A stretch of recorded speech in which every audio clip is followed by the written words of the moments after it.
మీ ముందు పెడుతున్నాను. డైలీ కూడా ప్రతిరోజు కూడా మీరు బైబిల్ ధ్యానం చేయాలి. ఈ 5 పాయింట్స్ మీ జీవితానికి ఆశీర్వాదకరం. దేవుని యొక్క స్వరాన్ని వినాలి, మరి దేవుని ప్రేమను తెలుసుకోవాలి, దేవుని యొక్క లోతు వెడల్పు ప్రేమను మనం కనుగొనాలి, ఆయన్ని ప్రేమించాలి. కాబట్టి ఆయన యొక్క నీవు ఈ లోకంలో ఆత్మీయ జీవితంలో ఎలా బ్రతకాలో నీకు నేర్పించేదే వాక్యము.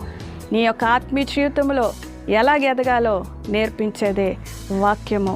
సాతాన్ని గద్దించేదే వాక్యము.